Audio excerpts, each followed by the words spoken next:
Easy కాదండి. ఖచ్చితంగా చీపురుపల్లి కూడా మేము గెలవబోతా ఉన్నాం. అంటే వాళ్ళకి ఒకవైపు నవరత్నాలు ఉన్నాయి. అనేక పథకాల ద్వారా ప్రజలకి నేరుగా డబ్బులు మేము తీసుకెళ్తున్నాం అని చెప్తున్నారు.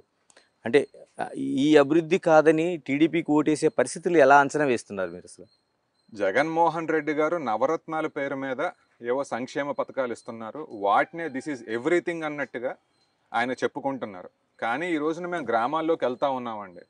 నవరత్నాల పేరు మీద లేదా జగన్మోహన్ రెడ్డి సంక్షేమం పేరు మీద 2 అంశాలు జరిగాయి. అదేంటి అంటే జగన్మోహన్ రెడ్డి బెనిఫిషియరీస్ని తగ్గించారు. ఏవైతే సంక్షేమ పథకాలు ఉన్నాయో దాని ద్వారా వచ్చే అమౌంట్ ఏదైతే ఉంటుందో దాన్ని కొంచెం పెంచినట్టుగా అతను చూపించుకున్నారే కానీ ఎంతోమంది బెనిఫిషియరీస్ని తగ్గించేశారు. ఆ రకంగా గ్రామాల్లో ఉన్న చాలామంది ఒక అంగన్వాడీ టీచర్ ఉన్నారంటే ఆయన వాళ్ళ కుటుంబంలో పెన్షన్ రావడానికి లేదు.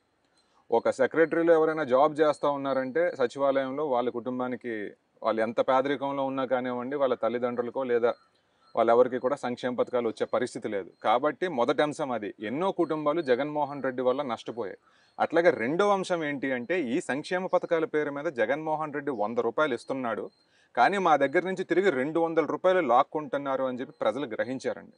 వాళ్ళందరూ కూడా జగన్మోహన్ రెడ్డి మా దగ్గర బాదుడు చేసి మా జోబీల్లో నుంచే డబ్బులు తీసుకుని పరిపాలన చేస్తూ ఉన్నాడు. దీనివల్ల మా జీవితాలన్నీ కూడా సర్వనాశనం అయిపోయాయని చెప్పి ప్రజలు గుర్తించడం జరిగింది.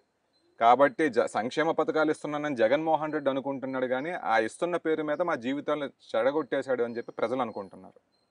అంటే బిగ్ టీవీగా మేము